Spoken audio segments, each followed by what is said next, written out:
shoes does Winnie the Pooh wear? None. He always has bare feet. Hey, check it out, Dad. Grandma's up to 975 points. Wow, 975? Temperature increase to 975. Hello, you've reached Omega 5277.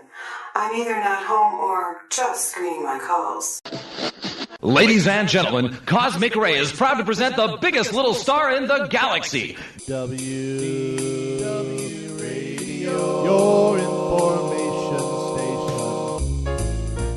Hello, everybody, and welcome to the WDW Radio Show, your Walt Disney World information station.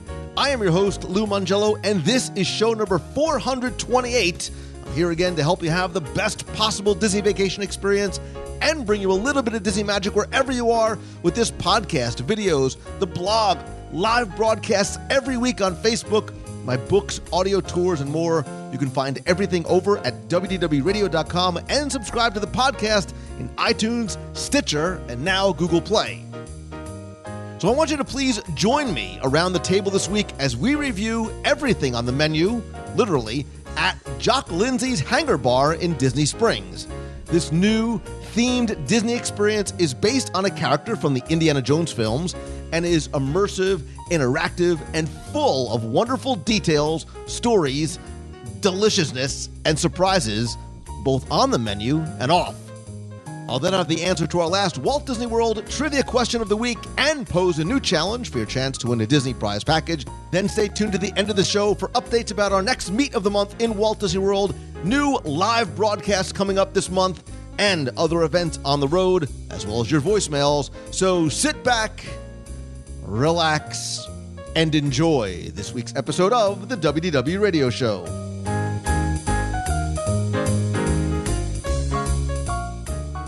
There's a big snake in the plane, Jock! Oh, that's just my pet snake, Reggie! I hate snakes, Jock! I hate them! Come on, show a little backbone, will ya?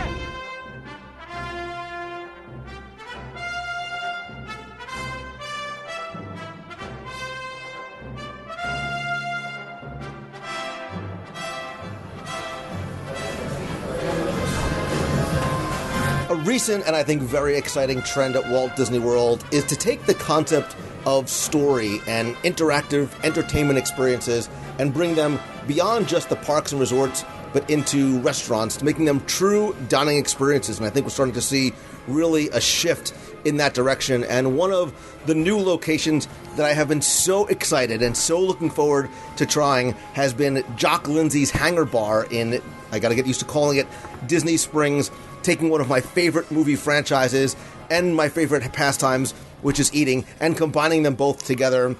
But I had to wait for just the right time and just the right combination of friends and Tony to get together and do a live dining review. So I want to welcome you, the listener, around the table here in the Diving Bell at Jock Lindsey's Hangar Bar. Let me introduce you to some other people around the table. You know him. You may like him, not necessarily love him. He is, of course, Tony Caggiano. Hey, how's it going? You know him from Wayback Machines and DSIs and the Main Street Gazette. He is Ryan P. Wilson Matua in the flesh. I thought the food would be here already. Well, listen, I just got here. Slow down. Slow down. Michael, I have no name for you, Berrigan. Good morning. Jeremy Marks. Howdy, how? Of Disney History Institute fame. That's right. D23 legendary presenter. Yep. And all around nice guy. Wow, you get a round of applause. Thank you. And Jimmy Styles. You're not just Jimmy, you're Jimmy Styles. It's like one word, like share. May the force be with you. Wait, wrong franchise. And also with you.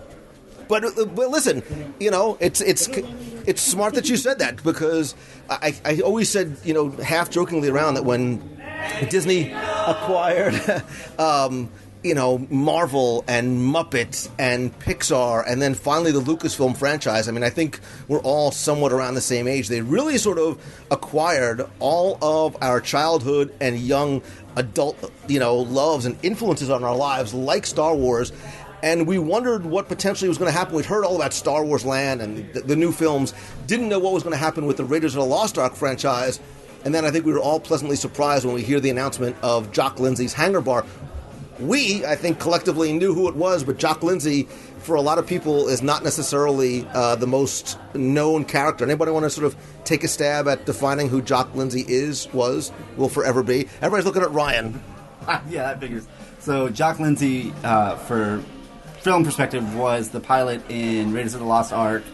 And look, we have... Oh, hey! What's up? Hi! We're telling the story of Jock Lindsey. How about they tell us? Do you want to tell the story of Jock Lindsey? I'm actually interested in your story of Jock. Oh, let's hear Ryan's story, and then James, and then to see one of James. We'll see how well yours compares with his. Oh, all right. So he is the pilot that you see at the beginning of Raiders of the Lost Ark, with Indy getting him out with his pet snake Reggie. But he has since gone on and been part of many other adventures, and that's kind of where we are now. Is his home base and where all those adventure pieces live. How's that sound? Well, not just is it his home base, it's where he actually lived. His loft is just the way that he left it when last time we saw him. It's actually pretty fantastic. 1938, they're flying around. Jock was with Indy. I don't know why. I mean, he didn't like snakes. Why would he even be friends?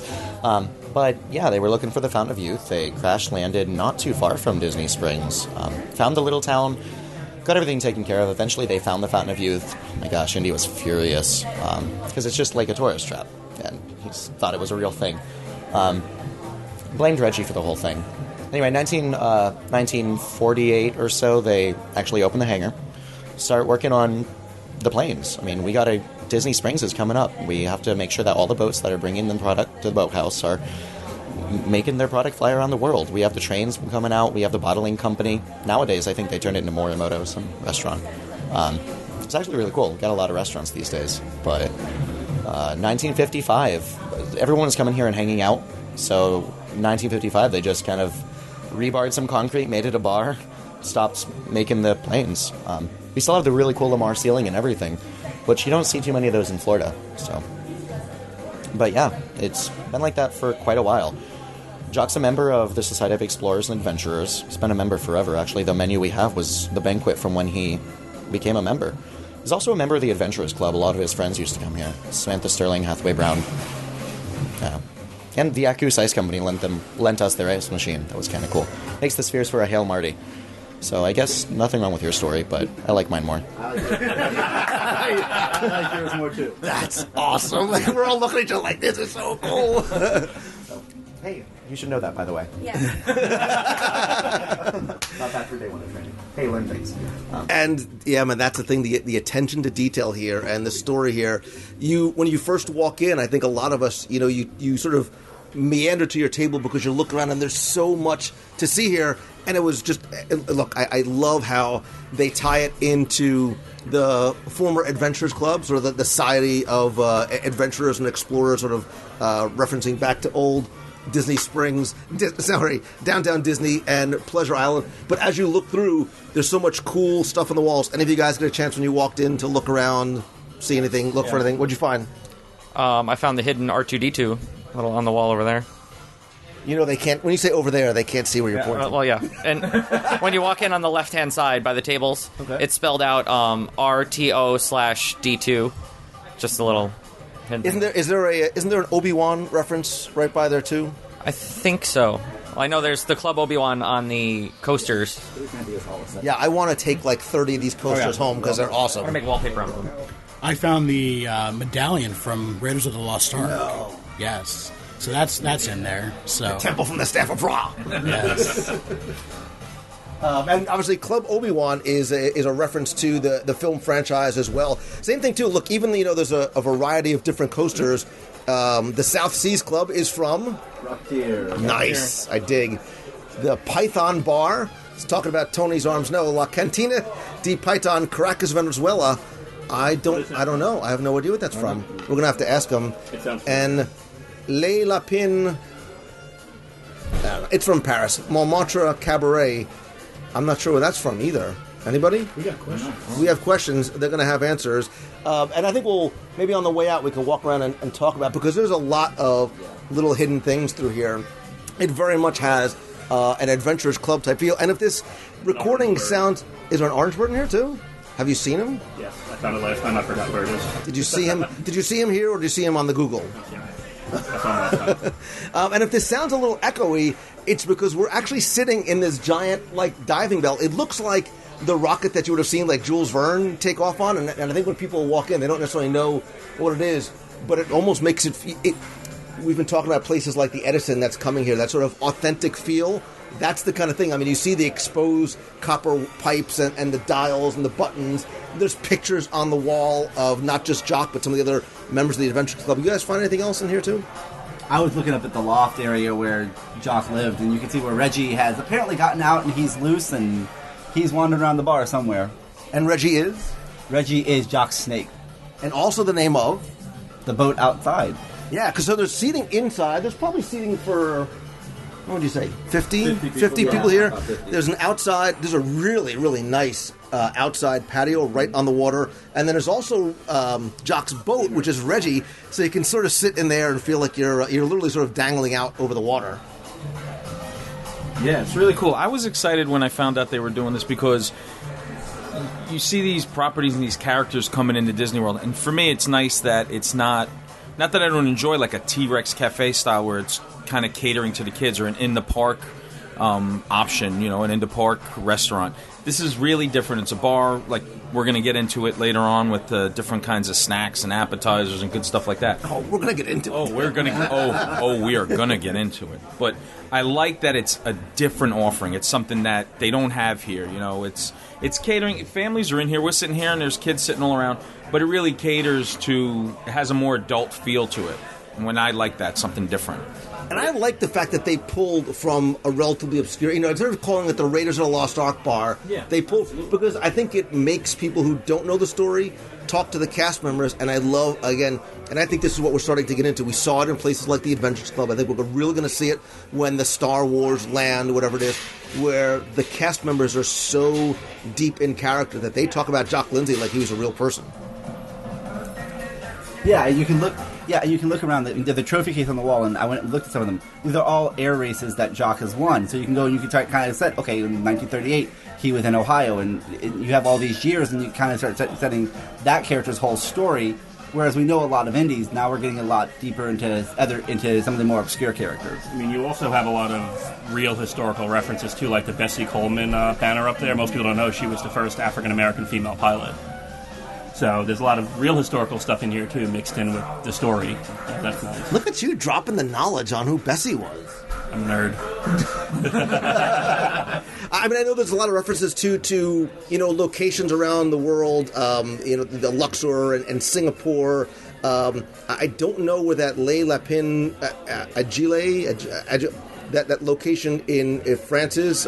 We saw that the town was Montmartre, but I don't know how it sort of ties in, other than maybe it just was a place for people to come and socialize, or sort of an old-style explorers club in France. So one question I do have, though, is I came in here, we know Indy is a big influence on this. How many of the props from the shows are also within this place? I've seen several, obviously, like I said, the medallion.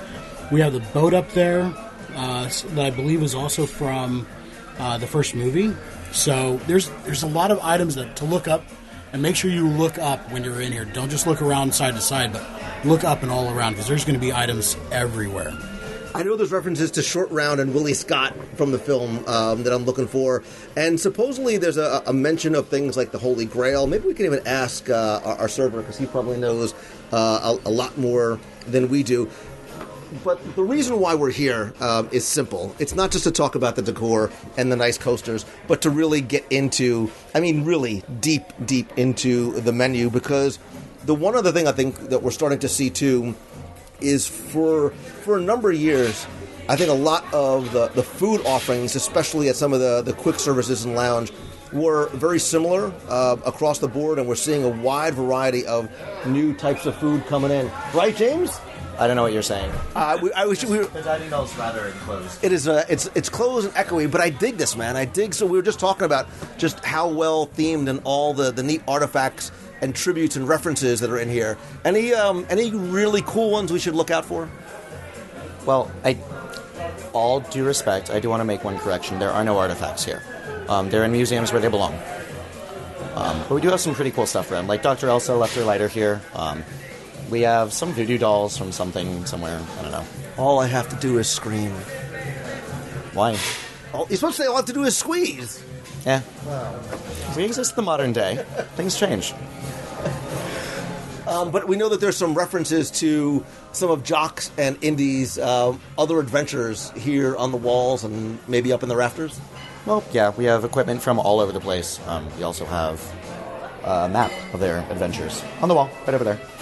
So maybe you can help us out, because we know that we know the reference to Club Obi-Wan. We've seen it. We feel like we've been there in the South Seas Club. We're not quite sure the significance of the Python Bar and Les Lapins. Le Lapin Agile.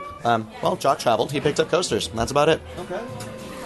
Everything else, he traveled. He picked up coasters. I mean, our silverware doesn't match. He wasn't one for matching. He doesn't care. So, yeah, easygoing guy. I mean, if you can't tell, I'm leaning against a wall, so it's pretty easy going. And I dig like your whole sort of sleeveless bomber jacket thing you got going on there. I dig it too.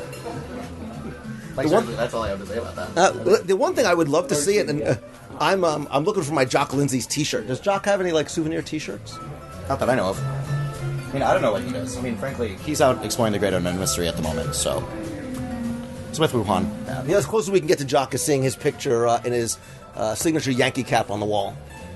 Portrait. Sorry. Portrait. But we want to get into the menu, which is in his pilot's logbook, dated June of 1936. He says, Jeff, there's a note that says, Jeff, check out what I found out in the old Hangar office. Looked like Jock's been around the block a few times, but our customers would get a kick out of it. On the inside page of the menu, which I said, the food offerings here are different than I think anywhere else. And as we start going through what they're called, I think you'll see why. The first item is goat cheese stuffed dates served with Marcona almonds and pickled vegetables, safe for the whole family, and they're known as good dates. Bad dates. And don't worry about picking anything, because we're going to order them all, obviously. The Rolling Boulder sliders are 3 spicy meatball sliders. You had me at spicy meatballs, served with yogurt sauce. The good dates are $9. These are $13. A snack of raw salads and dips with injera and naan chips, designed to satisfy a well of souls at $12. Air Pirates pretzels. I've had these before. I dig these a lot. A flight of everything pretzels with house-made mustard and beer cheese fondue. That's $10.50. The Tanis tacos, a Lost City specialty filled with falafel, shredded lettuce, and cucumber tomato salad. That's also $10. Dr. Elsa's shrimp BLT flatbread, which I think, Michael, you said it's a new item on the menu. They replaced something. Deviled eggs, pickled beet deviled eggs that were here last month when I was here, but I don't see them anymore. And I've heard a lot about the deviled eggs, so I was kind of disappointed.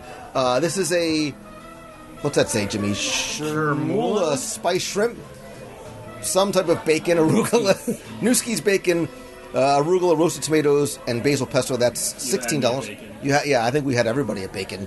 Brody's brats are grilled bratwurst served with mustard and pickled cabbage, worthy of a museum at $8.50. Lao Che's Revenge spicy Asian sticky wings, direct from Club Obi-Wan. Everybody started nodding their heads at that one. And squid. Why did it have to be squid? At $12.50 you get fried calamari, or galamad for me and Tony, with harissa aioli. I know what you said the first time. I was doing it for Jeremy. So when you see the menu, what sort of pops out right off the bat? Well, I've had the pretzels before, and they're phenomenal, but I really want to try Brody's brats this time, and the Rolling Boulder sliders. For me, the sliders, and also Lo Chow's Revenge, the wings. Yeah, I'm in the mood for some wings today, too. Yeah, the left side of the menu and definitely the wings. I'm all about the wings. No, I'm on the sliders and the wings. Like, that's where it's at for me. Tony, you're just going to have a little side salad? Just a little nosh. Just a little something. A side salad, a glass of water. No, everything looks great. I'm intrigued by the dates. I really like to see different stuff you don't see anywhere else, so I'm excited to see that, too. And the good thing is, too, that they adjust the menu. Like, I guess if some stuff isn't selling, or, like, some people don't care for certain things, they do regularly change the menu. You see that a lot of these smaller lounges and bars and stuff, too. So probably the better appropriate answer is yes. Yeah, just everything here. And I know it's silly and it's a throwaway, but I really like how that they took the time and the effort to really theme this method. I mean, even on the second page, when you get into the drink menu, you see sort of aircraft identifications OB1. So, I mean, there's lots of little, cool reasons to kind of keep and go through your menu. And the fact that they take the time to do that, I think is really neat as sort of a guy who loves, like you guys, the details and the stories. And if our good friend Steve Drew were here, he would look at the menu and just say yes. So, speaking of saying yes, this is it's a Hangar bar and lounge, so obviously the menu contains more than just 9 different appetizers to share or eat by yourself. There is a wide variety of drinks, and this is what I was saying before. There are a lot of drinks that are unique to this location, and that's what I really like, the fact that I'm starting to see, is that Michael is turning my... You're going somewhere. Oh, you're going right... You skipped the first, 8 pages and went right to the cool-headed monkey. According to the locals, this chilled rum concoction makes a fine punch, and it is served in a chilled monkey brains cup. It features Star African rum, Vanderhum tangerine liqueur, fresh lime juice, watermelon, and pineapple juice. And if I go all the way back, there's also the anything goes. I mean... Jimmy, you can get that, because I like the little glass with the anything. You just want to see me drink the pink drink. I do, but I like but I like what it's served in. It's served in a martini glass shaped like Willie's cocktail dress. And it's a nice period-specific drink name, too, because it's Cole Porter Anything Goes. It's right from that time period, the song. And what's in it? I don't know. That's new, I think, too. It is By Joe Dragonfire Spirit, which I have no idea what that is. Fresh lime juice, passion fruit, and pineapple juice. I think we may have to try it. We do. And I like the little story. It reminds me of a chilly shower girl I once met at Club Obi-Wan. Shower girl. Whoa. What did I say? Shower. Oh my gosh. So clearly I haven't. We'll go to Pearl Vision. Pearl Vision. We'll go to the arcade right after. This martini needs no antidote. Leave me alone. I've had no breakfast in anticipation of this live review. Nobody believes that. Shorty's. All right, let me rephrase. I had one breakfast only. Shorty's Singapore Sling. Got this drink idea from a cute kid on the streets of Shanghai after I realized he slinged all my cash. A bedtime story. Legend has it this archaeologists have been seen chasing this recipe for centuries. The non-alcoholic antidote. There's lots of beer. There's also sake on here, too. You don't see sake necessarily on a lot of the restaurants. Varied menu. Yeah. The Jovito Mojito. You can't pronounce anything. If you look at a lot of the drinks, too, they're broken up into different regions, too. You have, drinks from Latin America. You have, New York-type club drinks. And you have more Asian-centric stuff. You have sake, and then you have Scottish stuff, I guess, for his dad. I mean, Indy's dad. So... And it looks like some of these are served in souvenir glasses as well. I think right now the only souvenir glass they have is the Cool-Headed Monkey, of which I already have one. Why does that not surprise me? There's also a Reggie's my Revenge. Nautilus at home. The first step is admitting you have a problem. Reggie's Revenge is his signature cocktail with an extra little kick from my pet snake Reggie. It's Florida cane, Orlando orange vodka, Midori melon liqueur, white cranberry juice, and fresh lime juice. It almost sounds healthy because there's lots of fruit in there too. The Fountain of Youth, the non-alcoholic Diving Bell. So, I do like the fact that there's a wide variety of non-alcoholic drinks in here as well too, because you don't need to be, a drinker or 21 to come in and not just enjoy the location, but enjoy things off the menu as well. There is also something else that Disney's doing in a lot of their bars and lounges now too. They're bringing in a lot of locally crafted stuff like Cigar City from Tampa, Orlando Brewing, and a bunch of the different local breweries too. I've noticed at a lot of places recently. And is it me, or is this menu huge? This is a big menu. Yeah. Yeah. It's large for a lounge menu. You need a few minutes to get through it. Yeah. And I see that he mentioned before the Hail Marty. Do we think that that's a Marty Sklar reference, or is there a different Marty reference? Not that everybody's going to Google and Bing and Alta Vista right now to Alta Vista. Did you to look it up on your Netscape Navigator? I didn't. Mozilla. I'm on Mozilla 1.0. Yeah, so if you flip to the back, it says Jock's Beverage Index, and it actually has over 20 custom crafted, cocktails just just for this restaurant. And then they it's a have big flights index. and bubbles and white wine, and they have a full list. But there are over 20 custom cocktails just for this location. And if you're a beer drinker, there's got to be 20 some odd bottled and beers and hard ciders, draft beers, draft beers and sakis, red, white, rosé, dessert wines. You could do a flight, a Scotch flight. You can also do a draft beer flight, signature libations. All right, so are we all going to get? We're going to get one of everything, and then pick a drink. And should we all maybe get different drinks so we can sip and snack our way around? All right, let's make this happen. Now I'm excited. We'll take this. We'll just. And I think a prerequisite, too, to coming here, as clearly you all got the memo this morning, is to wear stretchy pants. So I congratulate you all for wearing, and like Tony wore pajamas to Disney Springs today, which is nice. I even like the music. Like I think the period music in the background, it very much reminds me of the now long gone but not yet forgotten Adventurers Club. Moment of silence. James, it's not about what you can do for us. It's what about we can do for you. Because we want to make your life very easy today. Okay. We just want this. I'm pointing to the entire menu. We'd like one of it all, please. One of all the food. One of all the food. And then... sorry? Eat a lot. Eat a lot, yeah. So is there enough room on the table for all of us? Or do we need a second table rolled in? And then Jimmy Styles? I'm going to have a Reggie's Revenge, please. Certainly. I'm going to do a poisonless dart. I'll try and anything goes. I'll do the Jovita Mojito. And, I don't know, what else Somebody should I do get? the monkey head. And I'll get the monkey head. You got it. Cool. Now, I I want didn't to make sure it's so popular with our guests right now, I don't have that specialty glass. You can still make a beverage for you. Okay, sounds good. I'm making sad face. Oh. Chilled monkey brains. I just wanted to be able to say that with the glass. Well, we can't serve those. The FDA said no.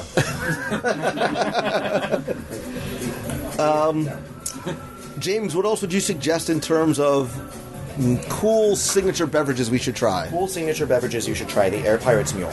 It's a traditional mule, so we have ginger beer, we're using Fever Tree, a little bit of lime juice, and a fantastic bourbon. It's made just for Disney.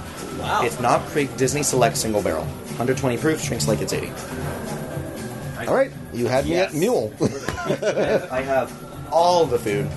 A Reggie's Revenge, Poisonless Dart, Anything Goes, Jovita Mojito, what I just talked to you about, the Air Pirates Mule, and whatever you ordered. No, whatever you ordered. Okay, whatever. I'll have it right up for you guys. Thank you. May the force be with you. He's good. Yeah, he didn't write any of that down. He's got it all. Well, we also He made... doesn't have to write it down. You can just hit every button for every menu item. all food, all signature drinks. So I have a question. As long as we're talking Raiders of the Lost Ark and Indiana Jones, there are some rumors and rumblings. There's a lot sort of happening at the same time, both in the movie side of things and in the theme park side of things. We know that Star Wars Land is coming to Disney's Hollywood Studios. We don't know where it's coming. I'm curious about your thought about the Indiana Jones Epic Stunt Spectacular and the Outpost Shop. Do you think that'll stay? Do you think it'll go? Would you be sad to see it go? And if it does, would you like to see something else Raiders of the Lost Ark themed come in? Well, one question is, do you think they have enough room with the New York Street and all that back area to just build instead of taking over part of the park that already exists? Or do they want to turn half the park into just Star Wars on its own? Yeah, I mean, you don't realize Star Wars Land and Toy Story Land, I mean, that's a huge chunk of real estate, and obviously Indiana Jones Spectacular, not just with the seating, but the onstage and the backstage is a really big piece of prime real estate. Yeah, I wouldn't be surprised to see Indigo. The nostalgic in me would be bummed because I really enjoy it. But to be honest with you, I don't do it every trip anymore. It's something I grew up on, not that I was a little kid, but it's been here almost since the beginning, and I've been coming and seeing it. So part of me misses it, but I'm excited to see what's new. Even same with Light Motors Action. Hasn't been here nearly as long, but it's one of those things, like most of us who come here somewhat regularly, only do occasionally now. So something new might be good. Yeah, I mean, I don't think there's be a lot of tears shed for Lights Motors Action, whereas Indiana Jones, I think there's a nostalgia. I know, Ryan, you've gotten up on stage, you've been performing the cast. I've been coming here for however many years, and I've never been picked once.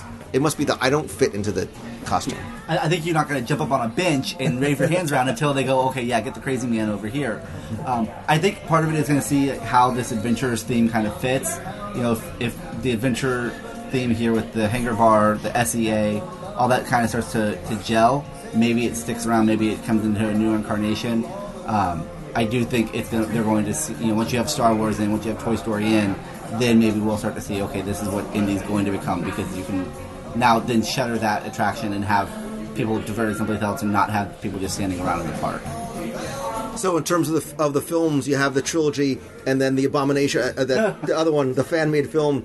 We've heard rumors about another Indiana Jones film. Should the franchise just rest in peace, or do you try and get Harrison Ford back to bring back the role of Indy? Well, it sounds like Spielberg's keen to do one, and Harrison Ford's keen to do one to make up for the last one, and hopefully that does happen. They probably need to do it soon, though. I think they do one more. They're chomping at the bit to do it. Do one more, and that's the redemption of it, and then that's the day. Yeah, I agree. I don't want to see a new Indiana Jones. No, you can't. No. Right, and you can't reboot the franchise. You can't, and I wanted things like young Indiana Jones to be really awesome. But I would love to see you're right. I think I'd like to see one more. Let it end on a high note instead of whatever. No more nuclear explosions and refrigerators. And hopefully Shia LaBeouf. Yeah. How different would that movie be? And the 3 Star Wars fan-made films if it wasn't for Shia LaBeouf and Hayden Christensen. I'm just very true. What points want to start? A wise choice. Wow, raising your hand a little bit early. No, I'm afraid it was a little bit more dangerous, I'd say. Watch out. Definitely has some poison in it. Hope you don't mojito. Yes. Be careful at the door. Hope you don't try to spin up the craziness. Anything goes. Right here. Thank you. How pretty. I tried. And Reggie's Revenge. I think you'll find it makes people a little bit huggy, so the rest of you watch out. One more. Look at this one. This one. Fly it. It flies. It flies. It Flies? Yeah. Like an airplane? Like the airplane. Nice landing. Nice. Well done. Great. Well done. Great. Somebody take a picture of all. We gotta take a picture of all these. Push them in closer. I'll get them. Yeah, push them all in nice and close. Oh, Tony's taking a picture. What's that? Nothing. Move this back. Now I want to take a picture of all you freaks taking pictures. So, they're cool. I mean, the drinks look cool, even without the souvenir glasses. So, Jimmy, tell us about yours. I don't remember exactly what was in it. Hold on, let me... No, tell us about what it looks like. What do you got? It is I almost want to call it a rum runner glass with a really neat snake stir in it. And it's green. And, Michael, you have a very tall, very pretty pink-stemmed martini glass. But Ryan, yours is awesome. Yeah, so I have the poisonless, the Jovito Mojito, and it has a dart stir in it and some mint, and it looks really interesting. So I'm assuming you can keep your stir, yeah? I hope so, because we're going to because we're going to take them anyway. But I mean, that's a neat thing. Even if you don't want to collect the glasses, it's cool to be able to come in and collect the stars, and that's what Disney's doing too. We saw it, I think, first at Trader Sam's in California, then Trader Sam's here. They've invented a completely new type of collectible. Because when you go to Trader Sam's, and I've seen you people at Trader Sam's, you go back to order the different drinks so you can bring home the collectible. And Ryan, I know you have a display of all your glasses at home. Yeah, I have a couple of crate boxes, shelving units that I put all the tiki mugs that I have up there, and and the stir sticks will go up there with them just the same. Yeah, and Michael, you have the Nautilus, the Nautili, is multiple Nautiluses Nautili, which is one of the most popular ones. It's a huge, it is a gigantic drink, not necessarily meant for one person. It weighs a couple pounds too. Yeah. But the nice thing is too, when you do buy the collectible drinks, they'll serve it in the collectible mug, but they'll actually give you the receipt and you take it to the front. They'll give you a packaged up one in styrofoam in a box in a bag that you can carry with you and perfect to take back on a plane, which is nice. So, yeah, but they can't seem to keep a lot of them in stock though. Yeah, it's like I said, the people are coming here because it's a collectible. And just like some of the popcorn buckets, the same thing. We've seen some of the TIE Fighter buckets sometimes get sold out on really busy weekends.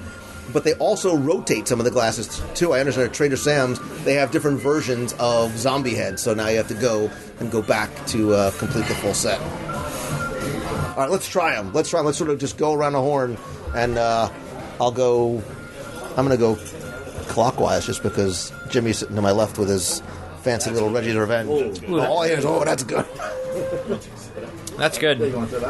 It's a little sweet, but it's like Orlando orange vodka, Midori melon liqueur, white cranberry juice, and fresh lime juice. That's good. It has a little tartness to it. That's tasty. Okay, I actually went with a non-alcoholic drink. It's a poisonless start. It's a really good. It's got a good minty flavor, really good lime. It's a soda. It's really. It looks like a salad in a glass, but it's really, really tasty. I have the Anything Goes. It's actually quite good. It's very sweet and very tart. I'm not exactly sure what the liquor is. It's called Fire Spirits. I'm not exactly sure what it is, but it's very good. Is it like one of the ones in Trader Sam's that's got that little bit of like spicy heat to it at all? No, it's very sweet, very tart, but very, very good. What are you, Wilson? You really get the strong mint and the lime, and I would say this is probably one of the more strong drinks, but it's delicious. Tony, you'll be carrying Ryan home at the end of the day tonight. Yeah, mine's no slouch either. It's good. It's fruity. It's got the tangerine. It's got a lot going on, but you got to be careful with this one. You don't taste the alcohol until later on, and you're like, oh, there it is. And I got the mule, and I'm a Moscow Mule fan, so I was interested in trying this.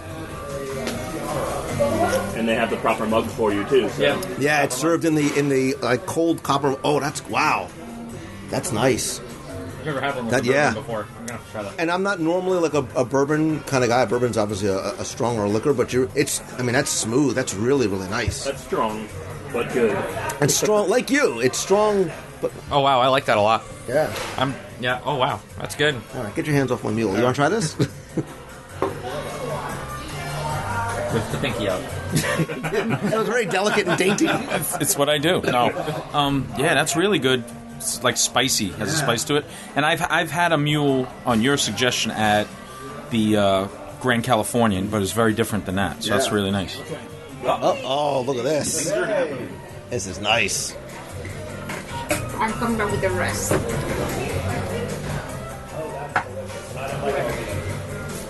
So wow. Oh my gosh, you can smell that. So the first two things we got were the shrimp sort of flatbread and the pretzels. I've had the pretzels before, and I dig these a lot, man. It's served in a wireframe airplane, and they're sort of stacked on top. There's 6 large pretzels. They almost look more like everything bagels, or donuts. And there's the two different sauces, dipping sauces on the side. You want to start, or wait till everything comes at the same time? Americans like space room. It might be maybe it's easy. All right, out of the way. She said she's coming right back with everything else. All right, let's. Oh, so look at these sort of like canteen style. Here it comes. There you go. Oh. Where's Make room for Daddy. Look at that. Oh, look at those brats. Oh, that's nice. Wow. And what'd you say when it came in? It came in. The dates were served in a tagine. She took the top away, and wow, it's beautiful. And there's a lot of food here, and we only have 4. Mechanic rags. Mechanic rags. Yeah, mechanic rags for the napkins. And none of the silverware matches, like we said. Oh yeah, It's right. all kind of all over the place. Mine matches. Oh, did they? Yes, I got a matching set of silverware. Oh, God. Oh, they did it wrong. Here's matches. We're trying to record and take pictures and not dig in all at the same time. Here we go. Whoa.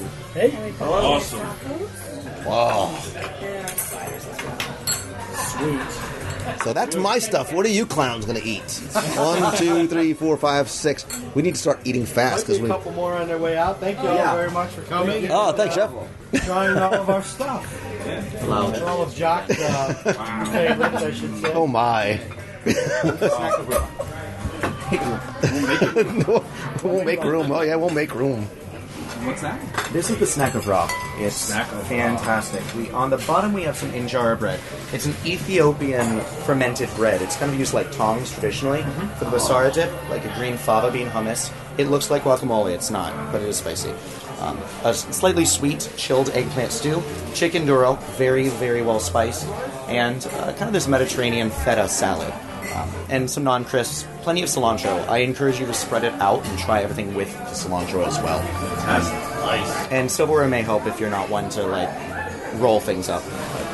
Try it. It's good. Awesome. Thank you so much. One more thing. Oh, we're almost there. We'll make it work. Come on. Here we are. Why it have to be squid? How about here? There you go. Oh, I'm so happy it was squid. Everyone grab a pretzel. Yeah. You gotta keep the sauces. Don't lose the sauces, man. Amateur? Okay. Did you say I'm not an amateur? Got it? Yeah. Oh, I wanted to take a picture. Oh, well. I got one. I'll text it to you. We need to take a picture of everything. All the food and all the drinks. Yeah. Any questions on the menu? Chef, this looks amazing, and thank you for coming out and sharing this with us. We saw the menu and literally couldn't decide, so we figured we want to try one of everything. One of 9 items and across the board. Well, where else then basically can you go where you can get food from 5 different continents across the world? You know, the whole theory is Jock and Indy traveled the world, and they picked up the different bits and pieces and parts of our menu as they made their ventures. You know, so from Germany, Europe, South America, Asia, European items, and of course a little bit of Florida as well with our Gulf shrimp. So please enjoy, and we're pretty happy with the way everything came out, and just love everything that we're able to do here. So. It looks beautiful. More importantly, and maybe it's good that we're sort of in the enclosed bell. It smelled like, as soon as it came in, I mean, you can smell. I can't even speak. You can smell the spices on here. I'm weeping. I'm so happy. And don't worry, you're in the dive bell, so it's like a cone of silence. Nobody. This guy's like he knows us. Nobody in this part of the world even knows you're back here. But by all means, enjoy. I see you got a Reggie's. That's one of my favorite. Anything goes. It's really good also. So. Yeah, we tried one of all the different drinks too. This way we get a full flavor spectrum. Absolutely. Well, very nice. Enjoy your time. Let us know if you need anything else. Thanks, Chef. Thanks for coming out. Appreciate it. Thank you. Bye now. Yay! I got a pretzel. Okay, so. All right, wait a minute. Somebody take a picture of this first. Do we have like a top down? Yeah. Look. Get one from up here. I got one from Tony's tall. Can I get one from up here? Get a picture of Tony taking a picture. Oh, yeah. We have a big table, and this table is awesome. Oh, yeah. Oh, that's nice.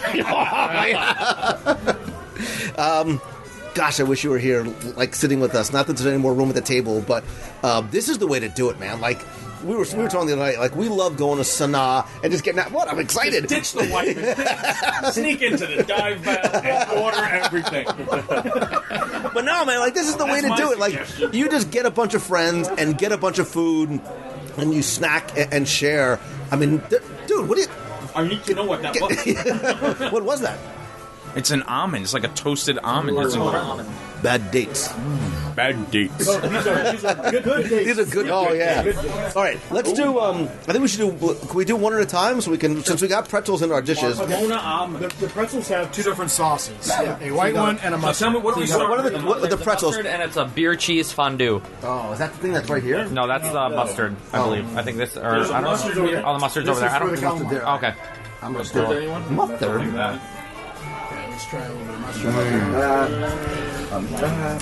Oh, yeah. I'm so excited. I haven't been this excited since I announced it. I haven't been this excited since breakfast. I like this because, like, when I get, like, a bagel, I get the sesame seeds and the poppy seeds and the onion, and it looks like that's what it has. It looks like there's sesame seeds and black sesame seeds. Everything pretzel.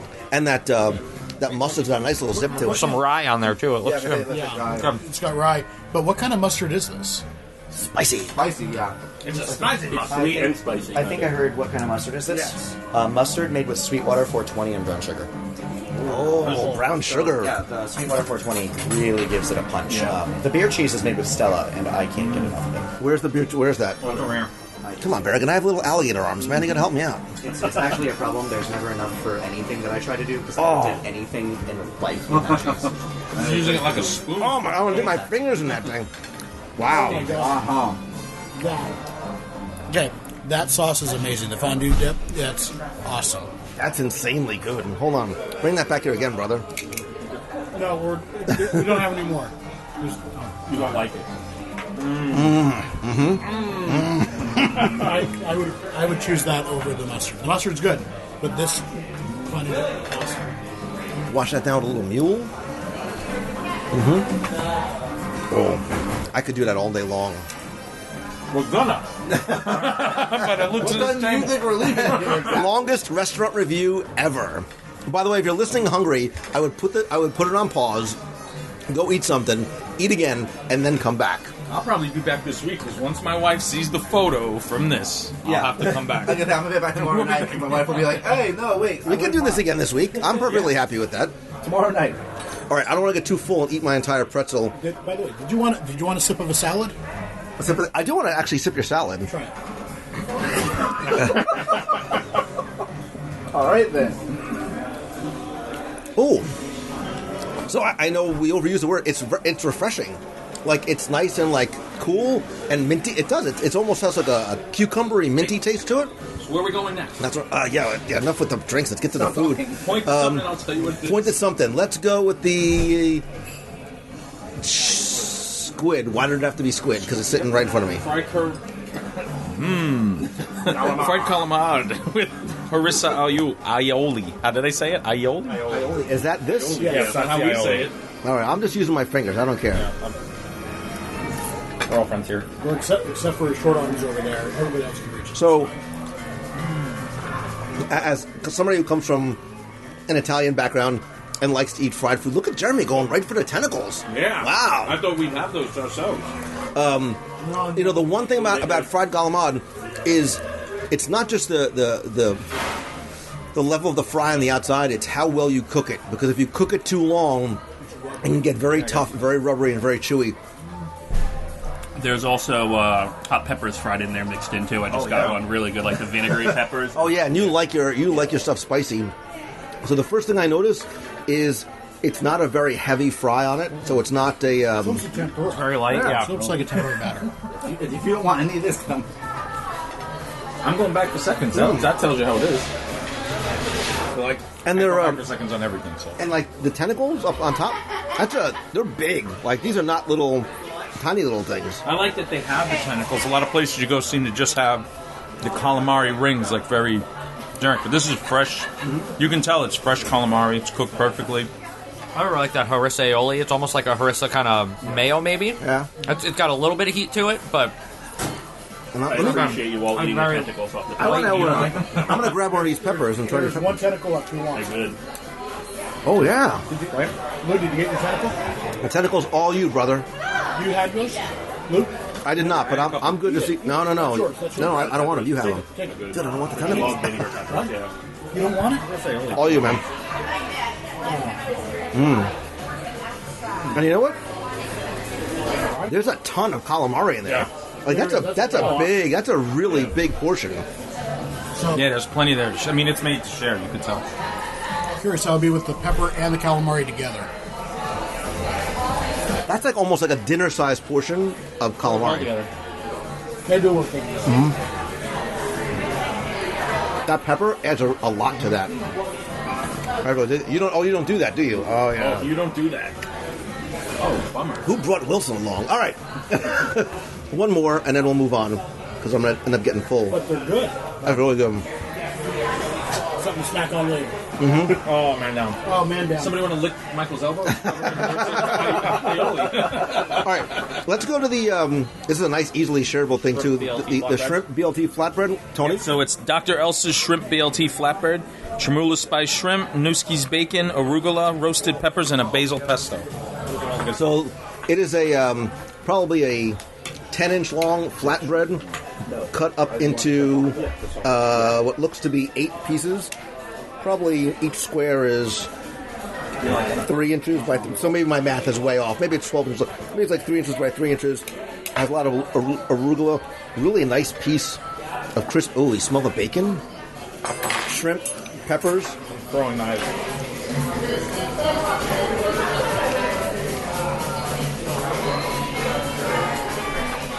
That's delicious. I got to double down on shrimp. Ryan doesn't care for shrimp, but basil, and I love arugula. Makes it a little spicy. Perfect.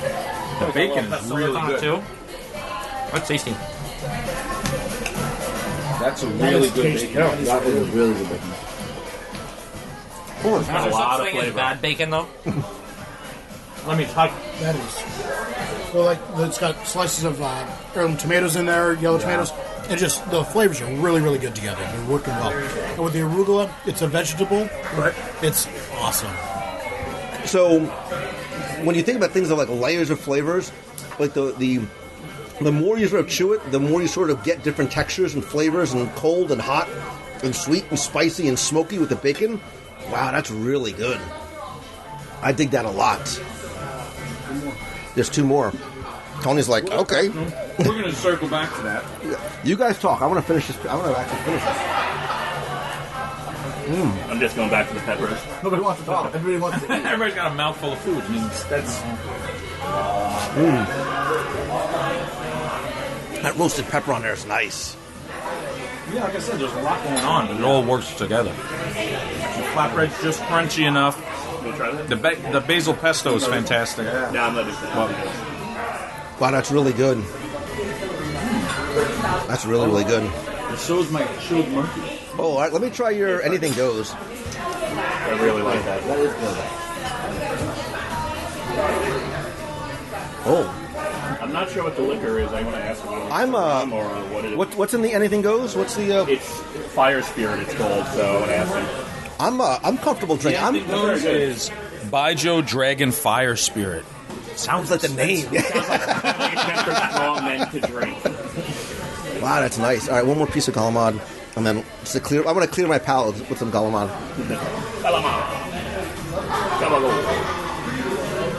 Where are we headed next? And our tour of the food globe. Ladies' choice. Something should be warm. Ladies' choice. Oh, I didn't even see them. James, we have a question. Yes. He has a question. Sure. What is the Fire Spirit? Is it a rum? Is it a... So the Dragonfire Spirit, the brand name is Baijiu, and it's Baijiu, Baiju. It's actually the most popular spirit in the world sold by volume. It's mostly in China and countries surrounding China. It's a sorghum vodka, more or less. The Dragonfire flavoring of it, that label, is flavored with lychee and some chili peppers. So it has a little spice on the back end, a lot of sweetness up front. It's fantastic. I love giving it to people for the first time, and then they take a sip. They're like, "Oh, this is what?" It's kind of nice. Yeah, it's fantastic. Yeah, it hits you sort of in different parts of the of your palate too. All right, so you're right. Something else that's warm. Let's move on to. You're saying wings? Yep. So we have. All right. So you got Lao Che's Revenge spicy Asian sticky wings direct from Club Obi-Wan. So you've got a Take one and pass them around. sort of a I don't even know what do you call that sort of serving. It's almost like a little pan you'd use camping if you were going to cook. Yeah, that's what I was thinking. A little brazier pan. Yeah. So first of all, so you got 1, 2, 3, There's a 4, lot of 5, wings 6. in here. Yeah, man. There's got to be maybe almost a dozen wings in here. 10. They're 10. They're 10, and they're big. They're I'm gonna have to hold them a quarter and eat these wings at the same time. So the first reaction was, "Oh my gosh!" And That is a tasty wing. Yeah, they're... Ryan, you made the yummy sound. And it's yummy. It's got a nice kick. It's sweet. It's cooked really well. Yeah. You can taste the soy, and it finishes up a little spicy. It's nice. There's something else in it too, like a little bit of spice to it. I'm not sure what it is. But, Soy too. Yeah. All right, wait a minute. Chicken's nice and moist. Yeah, those are good. It's got a really good glaze on it. That is a great glaze. Get the chef back out here. I want to give him a hug. Wow. So first things first, texture-wise, that same thing. That little bit of the crunch on the outside. Yeah. But it's really, I'm surprised. It's super moist, and it's there's a lot of meat on this little wing. This was a feisty little chicken that we got. Sacrificed itself for our pleasure.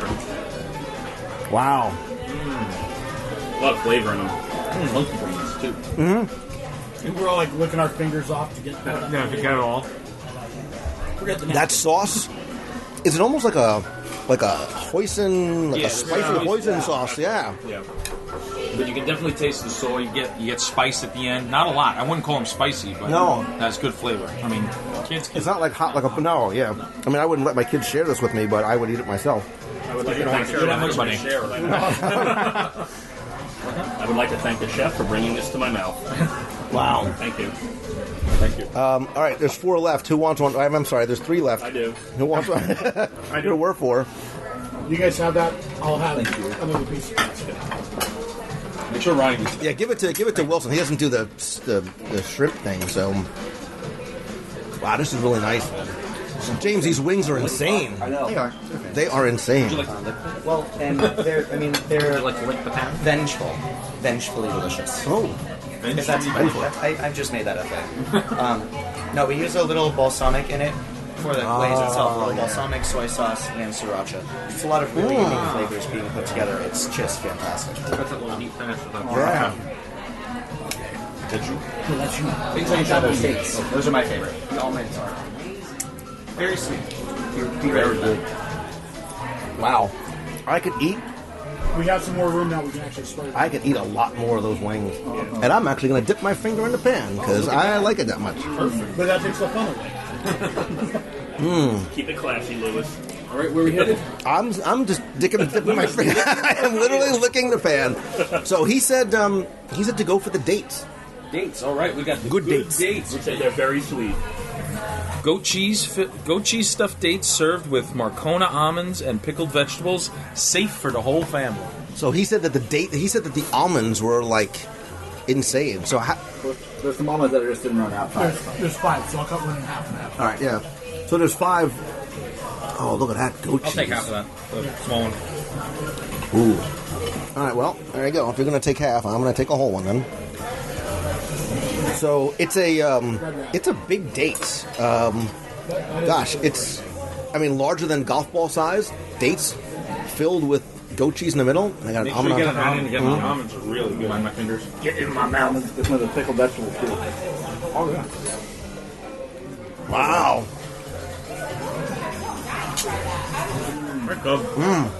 Seriously, we need to hug the chef. We do. Holy cow! Who thinks of putting that together? It has some there's some spices. I mean, I don't mean spicy, but like a cinnamon or nutmeg going on it. Cardamom. In the goat cheese. In the actual goat cheese. In the goat cheese. And then you get the pickle of the vegetable, like it cuts it. Yeah. I'm gonna have another almond. Wow, that was good. Have the pickled vegetables with it. Yeah. All right, so take a forkful of pickled Very much vegetables. the opposite of the date. So we're taking the whole date now instead of half one. The vegetables are almost sharp, spicy. Yeah, they are. Oh, you swallowed your date whole. You didn't even save any. No. Right.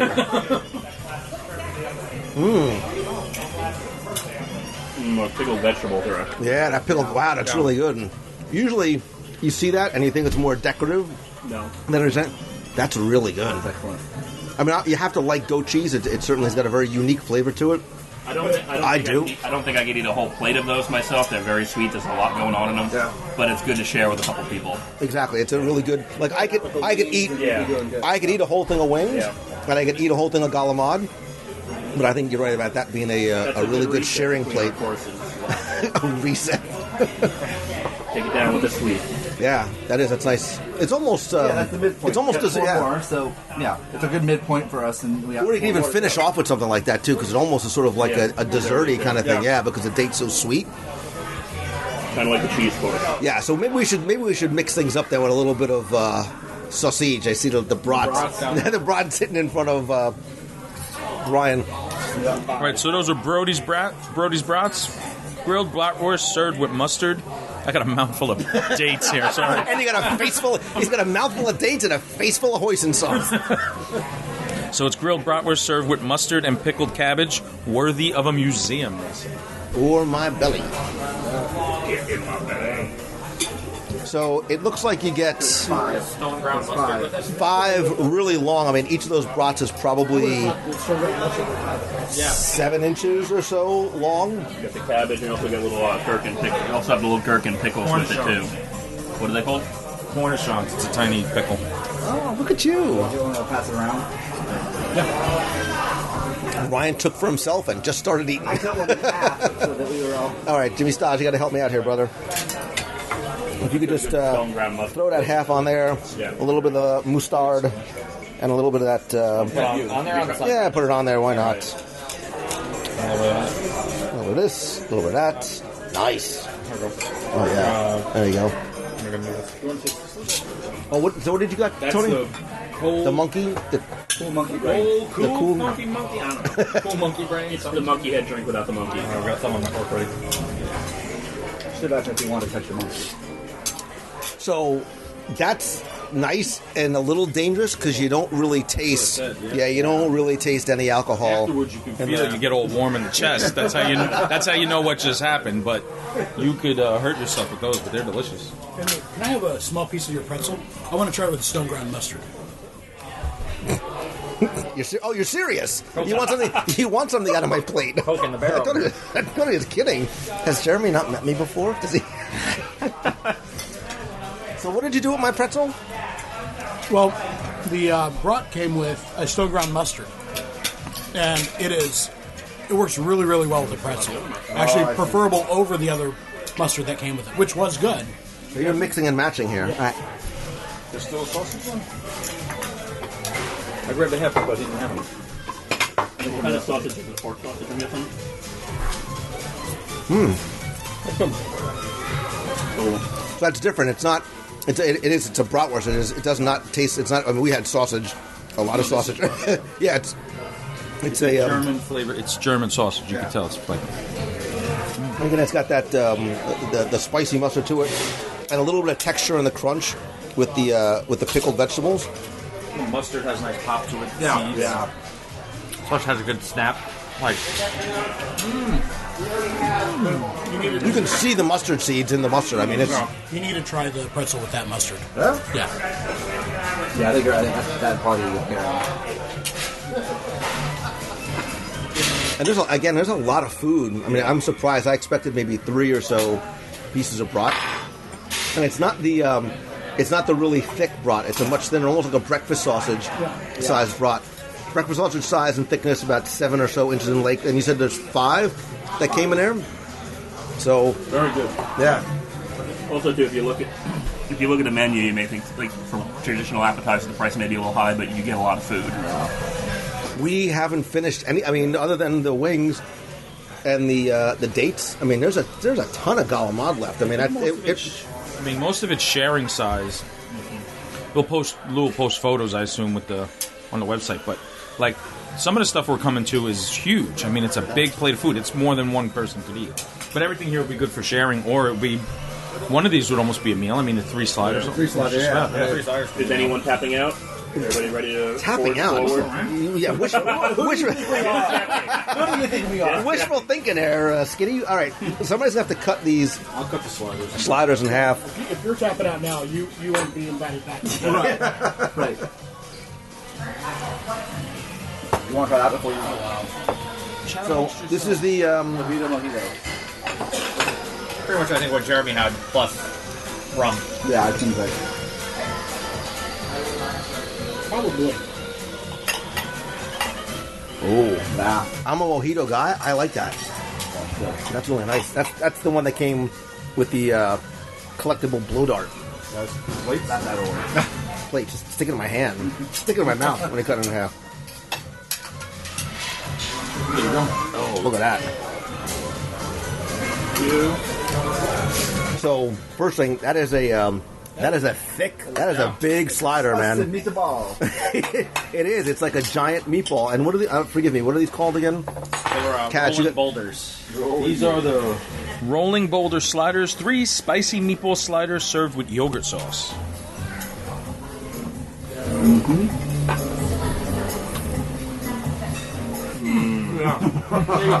That is a tasty burger.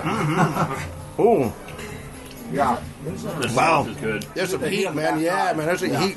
It's spicy, that's for sure. The smell is probably down. I'm getting yogurt. Yep. Yeah. Seems like I'm supposed to say like that. You get a lot of heat on the front of the palate there. Yeah. But I like that. I like a little bit of spice. Obviously, it's cut a little bit by the yogurt. It's That's, spicy. I mean, but I think that's sometimes what you want. I think you don't want it to be very pedestrian. They say it's a spicy meatball, and you don't really get a lot. Right, it's not so much that your face is turning red, but it's enough that you really get sort of a deep flavor palette there. You also have a lot of restaurants too where they say it's spicy and you get it and it doesn't even have any heat or any flavor to it.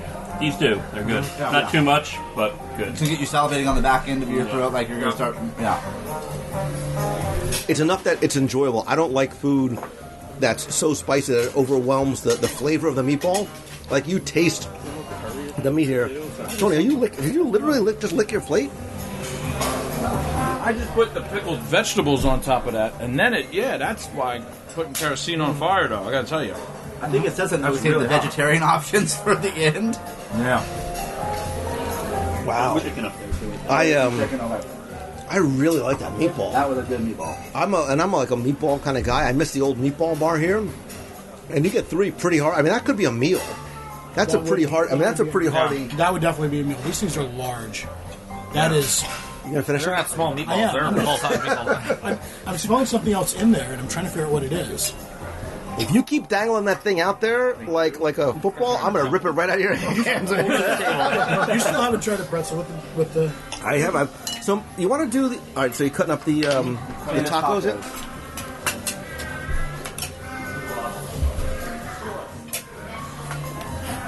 And what are those called, Brian? Tennis tacos, a Lost City speciality, filled with falafel, shredded lettuce, and cucumber tomato salad.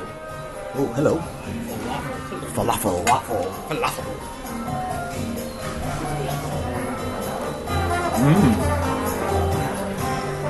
God bless the chickpea. That's delicious.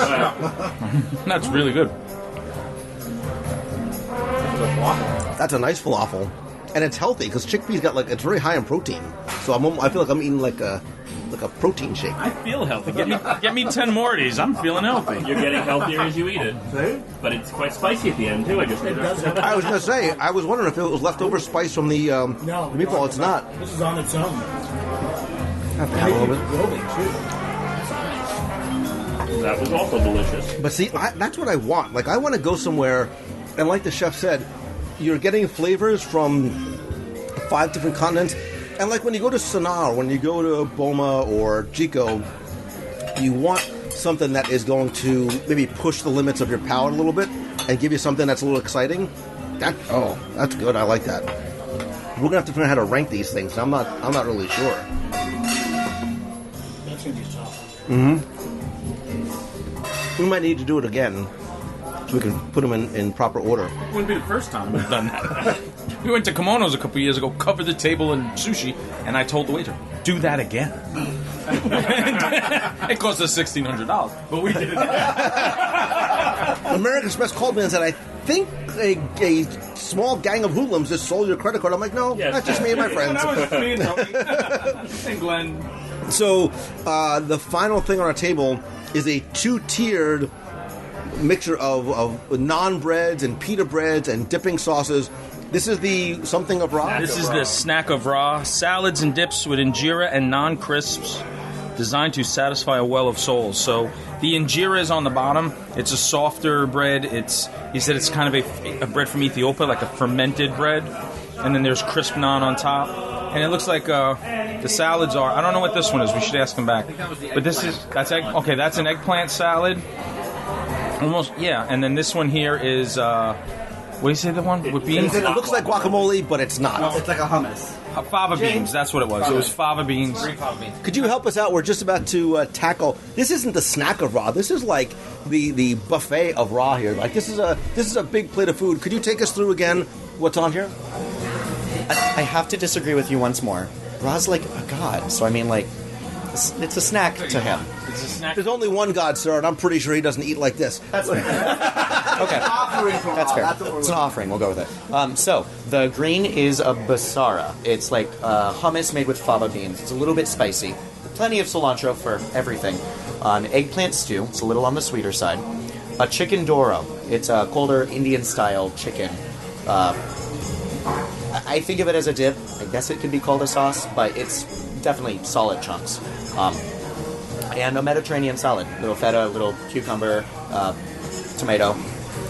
On the bottom, injera bread. Injera is a traditional Ethiopian flatbread. It's fermented and traditionally eaten as tongs. You pick the bread, grab whatever you're eating, and eat it. Of course, we don't tend to do that in America, so we don't. Silverware. Wait a minute. I don't have silverware at my house. If this table's going to, authenticity matters. So yes, do it. Is there one that you think pairs with the naan or the other Anjara bread better than the other, or mix and match? I think the chefs have made a very good choice to have them both available for all 4 sauces. Or dips. You can do that. But it's fantastic. Look, they're doing it. Oh my gosh, they're doing it. Yeah, man, I'm doing. I see some low drinks are needing any refueling. I'm going to refueling their flight. Can I get a Hail Marty? Hail Marty? Absolutely. So I just took the injera bread with the chicken, and that was fantastic. Lots of spices going on. Not spicy, but a lot of spices going on. And the bread is really good. One thing you mentioned, though, is like have cilantro with the different items. So, Oh, that's gonna get out of the way. Can I do the little guy over there? When she said the little guy, she was not talking about me. Thank you. For one. Hey now. I want to get some of that. With the naan bread, really good. That's what I'm going for. Chicken. I'm happy we're all friends because I'm just jamming my fingers in there. Grab the chicken, it's good. Yeah, chicken is good. That bread's good on the bottom. That's right. Oh, That, that chicken stuff is spectacular. Grab some of that with That's some good. cilantro. Chickpeas are excellent. that chicken's nice. Oh, I just got a little bit of heat. I was going to say it's not spicy, and now I sort of feel it. Did you guys all get some of the Anjara bread? The fava bean hummus. Break that in half, man. We'll share it. You want more bread? You know I like it because I don't usually use the word share. I know. Anjara bread? You must really like me. The fava bean hummus is cool. Put some cilantro on it. Yeah. And after you eat it, you don't get any heat until it's long gone, which is kind of cool. I haven't even made it to that yet. That chicken is amazing. That chicken's really good. Yeah, there's chicken, man. But you better go fast. I had some more of that. Everybody's like, no. There's like everything's on top of a piece of bread, which I'm gonna eat. I can't wait to get when you guys are done. We'll have to cut it all off. I'm going to roll it up like a burrito.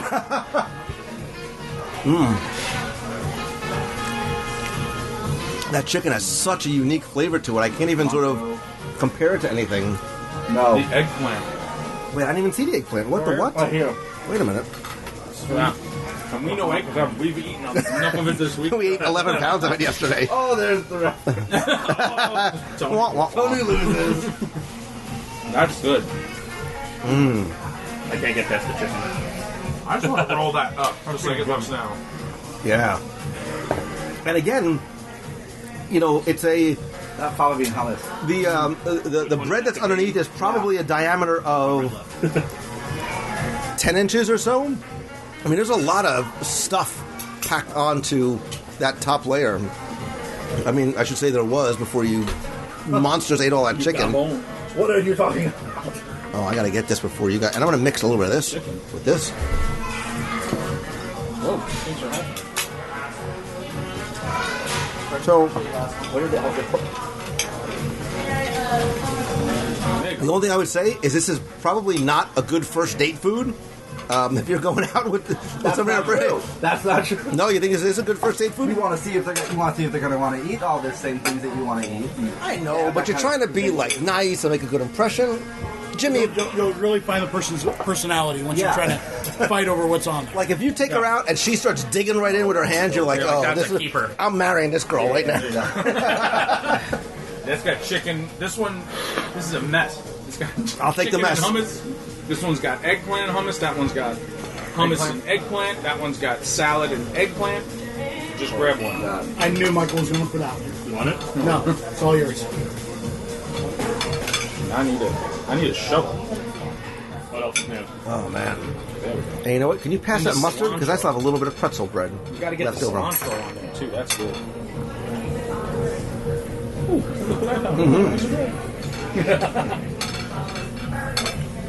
So we're obviously here for lunch, which is starting to turn into dinner based on how long we're here. But I think you could do this. I think this is a lunch, a dinner, or like a late night snack place, without a doubt. And as locals, this is what Disney Springs I think is supposed to be. It's supposed to be a destination. Like imagine coming here with a couple of buddies, or your family even, and sitting here and just spending a little bit of time taking in the atmosphere and snacking on some of this stuff. Like, I really love the feel of what they've already done to Disney Springs. I can't wait to see what it's going to be like once everything's finished. And the nice thing, too, is you can just walk in and walk up. You don't need to make a reservation to come to Jock's. Obviously, since we've been here, it's starting to get a little bit more crowded, but you could walk up and eat here, no problem. Wow. And there's still... What? What's wrong with you people? There's more there. There's food left over. Get on that. There's still galamon. I'm still dipping the galamon. Yeah, me too. I'm going to get Sweet peppers. the pepper and the... Yeah, I got it.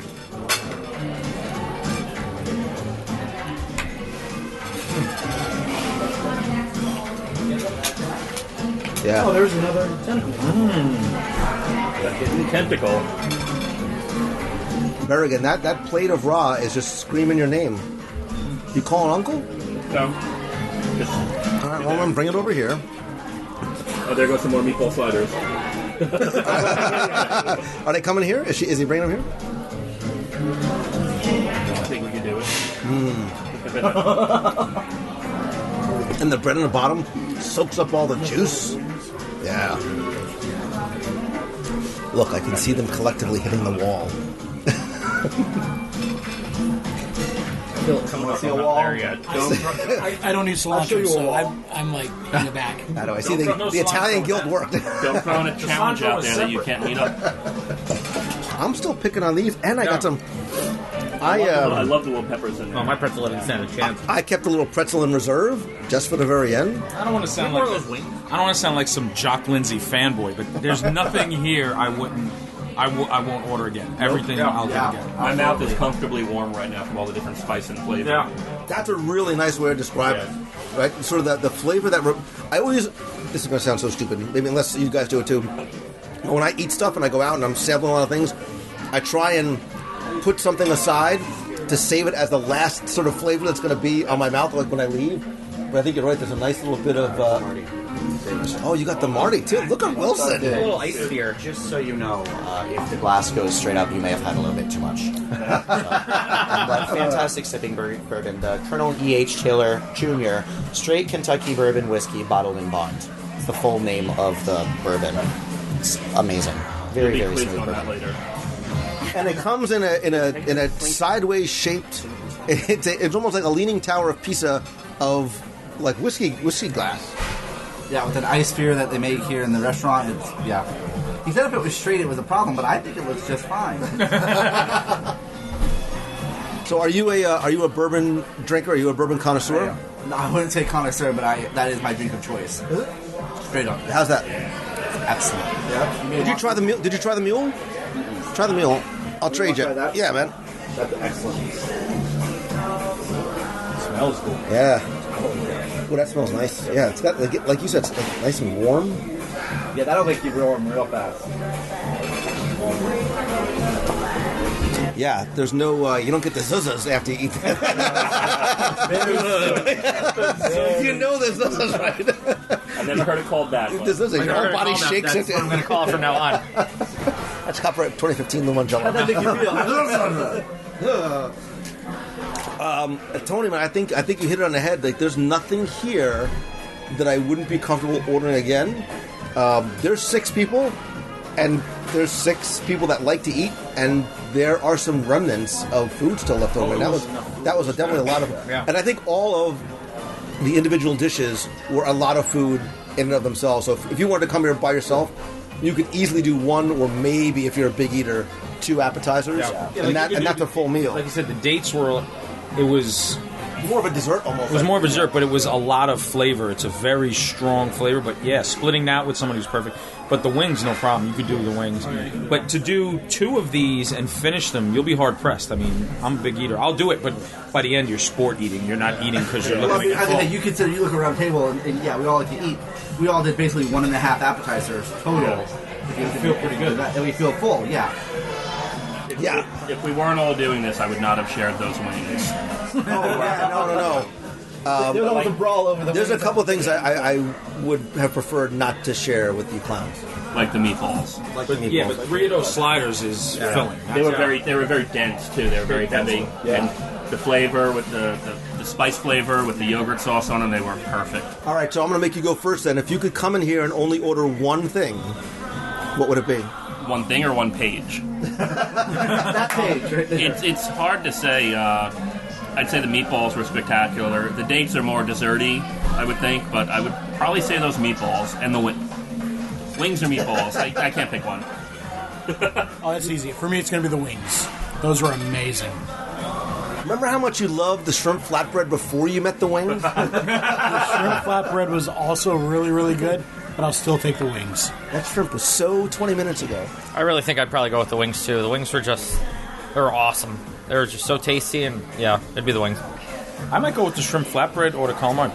The calamari it's really good. The shrimp flatbread was unique, so I would probably go with that. And there was a lot of flavors, a lot going on.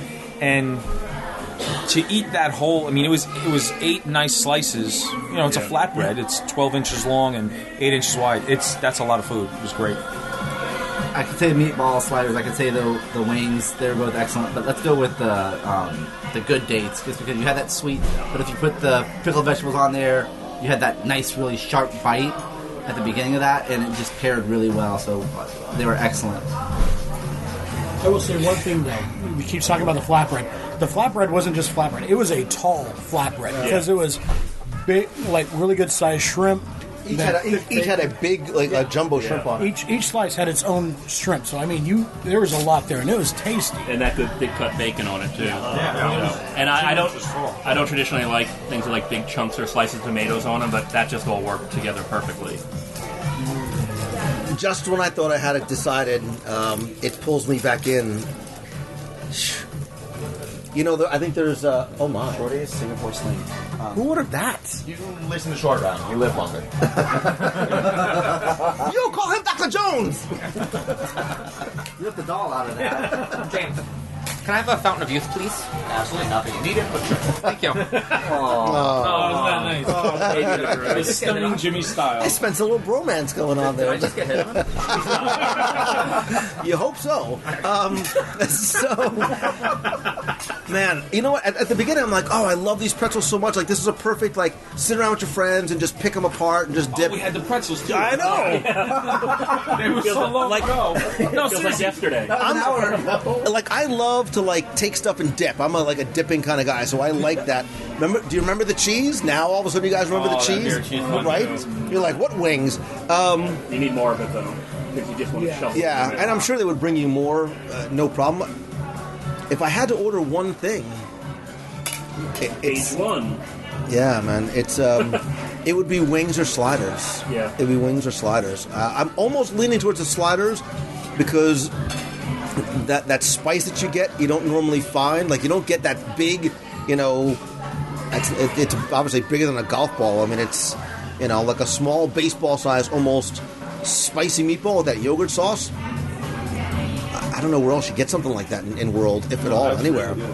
And like you said, it was different. Yeah. So, I mean, coming here and getting that, the wings were fantastic, but that's why I like the flatbread, because it was so different than what I've had other places. And the same thing goes for the meatball salad. And that's what I like about this place. Like, if you're coming here looking for chicken nuggets and French fries and burgers, this is not where you shouldn't be coming looking for it.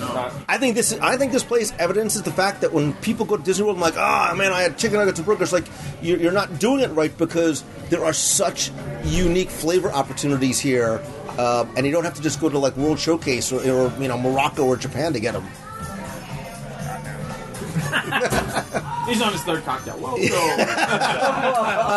was there a cocktail that you guys? I mean, we all sort of were sipping from each other's that you guys really enjoyed, that you liked. I would absolutely get that monkey. What is it called? I don't even. It's called the chilled monkey brains. Something monkey brains or cool monkey head or something. Cool monkey. It's not a drink that I wouldn't order again. I mean, every drink I tried, they were great. So Cool-headed monkey. Cool-headed monkey. Yeah.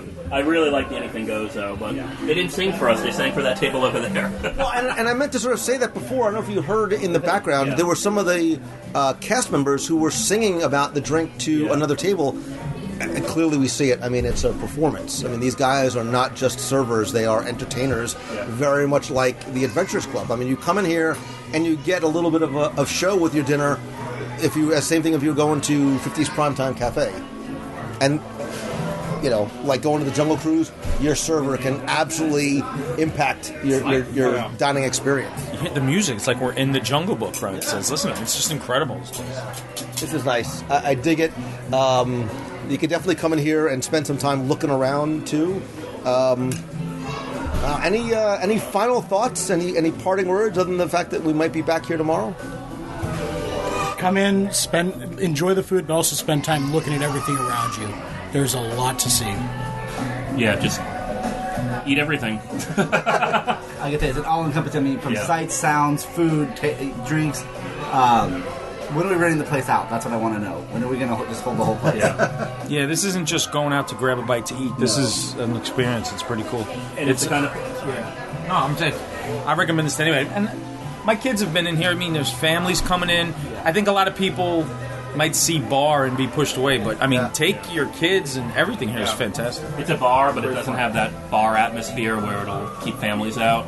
And it's definitely the kind of place that you have to visit several times to take it all in. I mean, when you look up from the plates that you're eating, definitely take in the ambiance and get close to everything and look, because there's a lot of little details in here that could be missed if you're not really looking close. Look right there, Jacques Cousteau's hanging out with Jimmy Styles. You have Jock over here building the bar right behind Lou. Oh, that's awesome! And don't discount sitting out. I mean, today, like we're here and we're recording this in December. Today is another one of those like perfect Florida weather days. I like the idea of sitting outside. I love sitting by the water. You still get the music. You don't get the same kind of ambiance. It's maybe a little bit quieter outside too, especially at night if it gets crowded in here. But I dig this a lot. And if you can, sit in the diving bell. Yeah. See you eat. You hear. The spectacle we created this afternoon. No one was witness to it. Well, let me tell you, as good as this stuff would have tasted had I been here alone, I mean, certainly would I have been able to have a little bit more of it to myself. It tastes better when you share it with friends and when you come to Walt Disney World, whether it's with your friends or your family. James, what's that? Fountain of Youth. I like to think of it as like the Fountain of You because it's so blue. It's about you.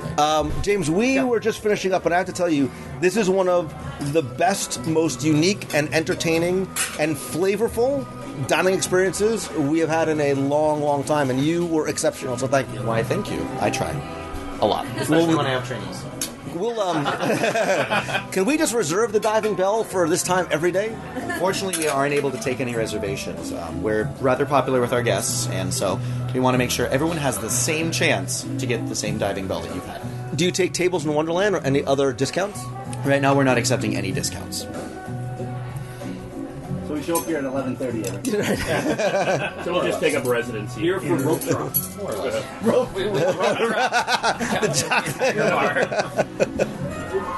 You could be the king on Foursquare. Is Foursquare still a thing? I don't. I'll look it up on MySpace and tell you. Ask Tom. You weren't kidding about the plates, huh? Right? Listen, no food. It's like waiting to be able to grab something. Well, you know what? What's nice is that the plates are empty, so it's a lot lighter for him to carry back. Yeah, but silverware is hard to stack plates with, and he's still stacking them with all the silverware, which is quite brilliant. My young Padawan, you learn well from your Jedi Master over there. Guys, I want to thank you so much for joining me literally around the table. For you, the listener, I hope that you felt as though you were sitting here with us in the diving bell, enjoying some of the flavors, the food, and the drinks here at Jock Lindsey's Hangar Bar in Disney Springs. If you've been here, if you haven't been here, come and check it out. And when you do, I'd love if you called us from here, call the voicemail at 407-900-9391. Let me know what you thought, or tweet me or Facebook me, let me know. So Tony, Ryan, Michael, Jeremy, and Jimmy Styles, thank you guys so much. Kungaloosh. Kungaloosh. See you soon. Kungaloosh. Kungaloosh. We could probably get one more order of wings.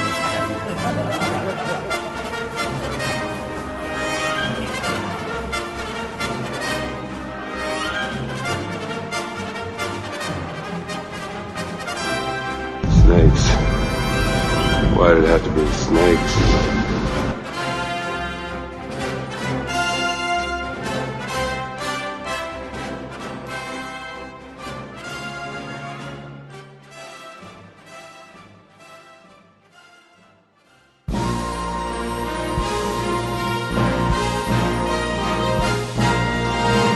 Time for our Walt Disney World Trivia Question of the Week, where I invite you to test your knowledge of Walt Disney World history or see how well you pay attention to the details, not just in what you see, but sometimes in what you hear If you think you have the answer right, you can enter via email for your chance to win a Disney Prize package.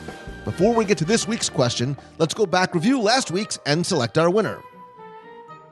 So last week we were talking about Illuminations, although I said I am sort of partial to Wishes. I love the emotion. I love the music. I love the popcorn in the Magic Kingdom. Who am I kidding? So the question last week was to tell me, what was the fireworks display that Wishes replaced called? And that is, of course, Fantasy in the Sky, that ran from opening in 1971 until about 2003. It was also the name of the fireworks display in Disneyland from the late 50s to the late 90s. But again, I am a little bit more partial to Wishes, even over Fantasy in the Sky. Much more emotional kind of show, I think, due in large part because of the music. So I took all the correct entries, and again, thanks to the hundreds of you who entered and got this one correct. Randomly selected one. And again, you were playing for the WDW Radio Magic Band covers, the 102 Ways to Save Money for an At Walt Disney World book, and my new Tomorrowland audio tour. You can find all those over at WDWRadio.com. And last week's winner, randomly selected, is Chris West. So, Chris, congratulations. I'll email you. Get your address and your package out to you right away. If you played last week and didn't win, that's okay, because here's your next chance to enter in this week's Walt Disney World Trivia Challenge. So you may have heard about this little film called Star Wars The Force Awakens, which is coming out soon. My geek meter is off the charts watching the old films, the original trilogy, those 3 fan-made films, and basically anything else I can get my hands on. I've been going to Hollywood Studios and checking out the launch bay and the new addition to Star Tours, which got me thinking about this week's question. Because in Star Tours, the adventures continue. What model Star Speeder do you travel in? Pretty simple, right? If you think you know the answer, you can email contest@wdwradio.com. Send your answer in there. If you don't know the answer, get down here to Walt Disney World and check out the new Force Awakens scene in Star Tours. It's awesome. Spoiler alert. Again, you have until Sunday, December 13th at 11:59 p.m. to email your answer to contest@wdwradio.com. I'll send you the 102 ways. And you know what? I'll send you all 7 of the audio tours. So good luck and have fun. And may the Force be with you. And also with you.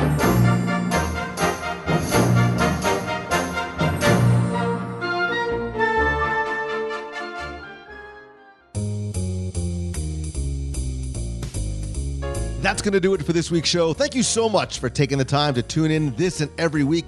I also want to say thanks again to some new members of the WDW Radio Nation, including Jody Pauley, Paige, and Smith Getterman.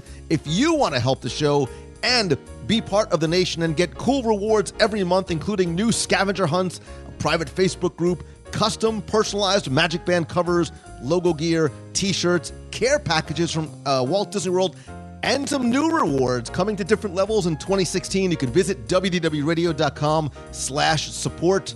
In addition to the show, visit WDWRadio.com for the blog, newsletter, events calendar, and lots more. Please be sure and follow me on Twitter, Facebook, Instagram. I'm at Lou Mongello on all those platforms. Would love to connect and talk to you there. More importantly, my weekly live video broadcasts and other random broadcasts from the parks whenever I'm out is now over at facebook.com/Lou Mongello. You can follow me there, turn on notifications. You'll be notified whenever I go live, not just every Wednesday at 7:30 p.m. Eastern, but oftentimes I'll be at the parks sharing some of the experiences there. Great way to watch and chat and connect live. Again, in terms of upcoming events, our next meet of the month is, as it has been for the past 7 years or so, going to be over Marathon Weekend. It's going to be that Saturday at the Tomorrowland Terrace, probably about 1 o'clock. Stay tuned to the events page for exact details, as well as more information about our upcoming Star Wars cruise in February.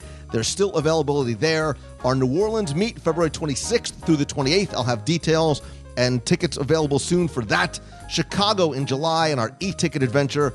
I'm already planning some other events for 2016, and I'm also going to be on the road. I speak a lot at conferences and to schools and businesses, and when I do, love to do meetups wherever I am. You can visit LouMongello.com for more information, and if I can come to speak to your business or your school, you can fill out a form there. I also am about to launch my next small private mastermind group on January 5th.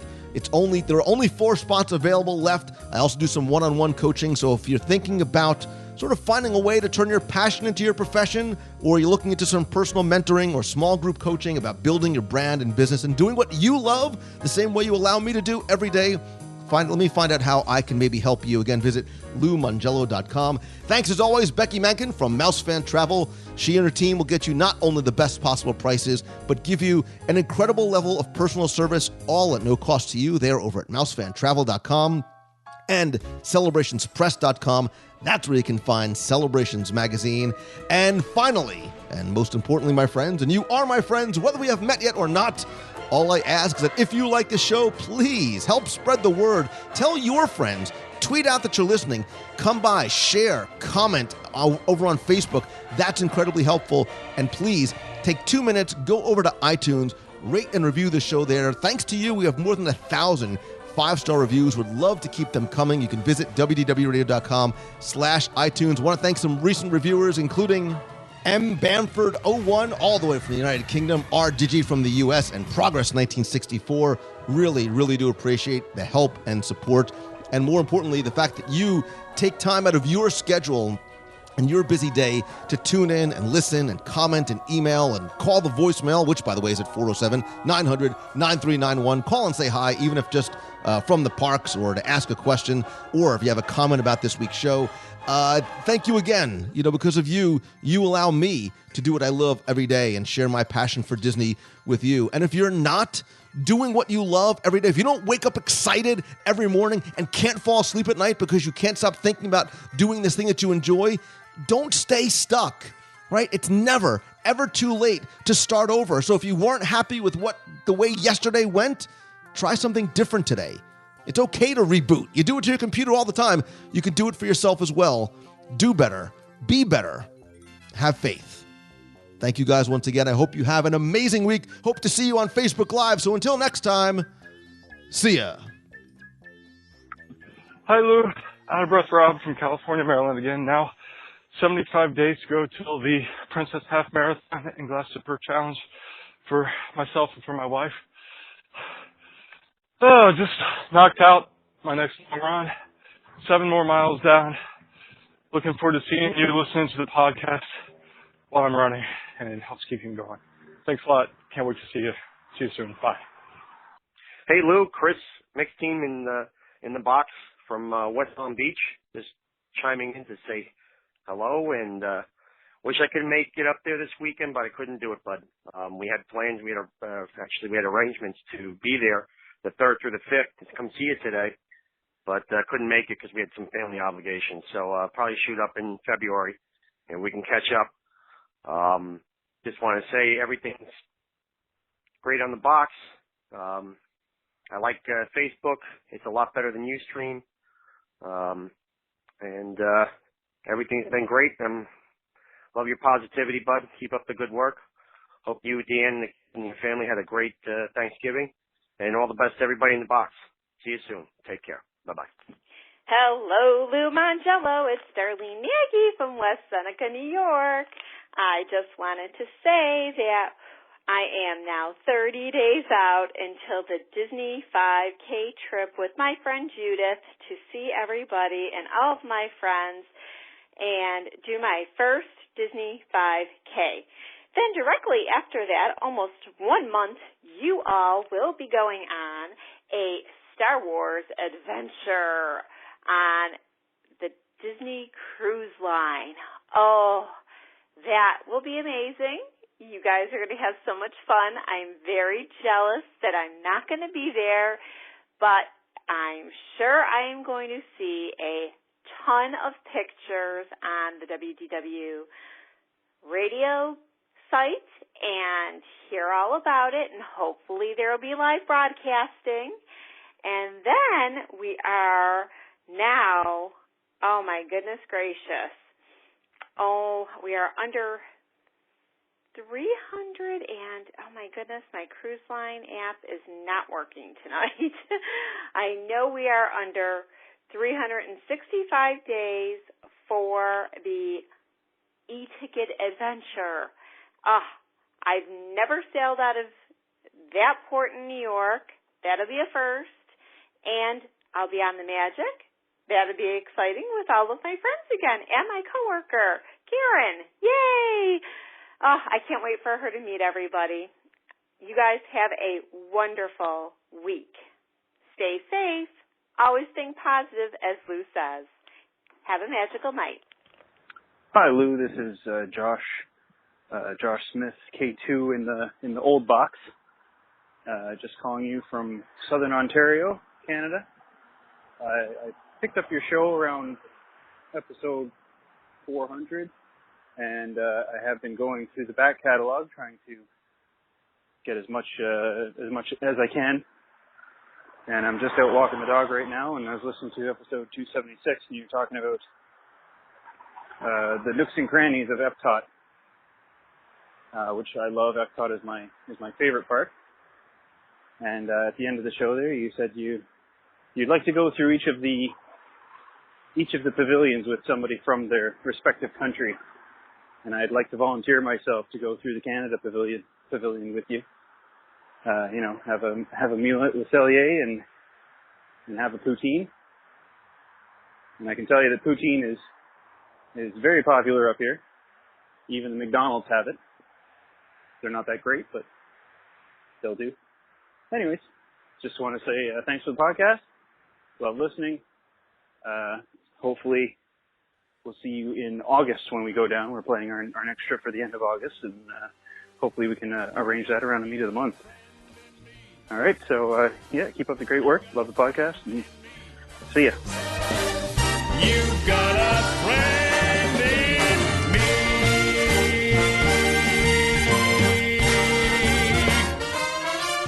Yeah. Asps. Very dangerous. You go first.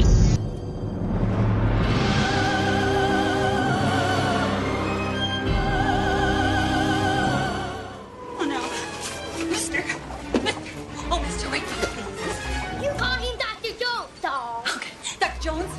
Jones. Willie. What is that? Is that short for something? Willie is my professional name. Indiana. Hey, lady, you call him Dr. Jones. My professional name.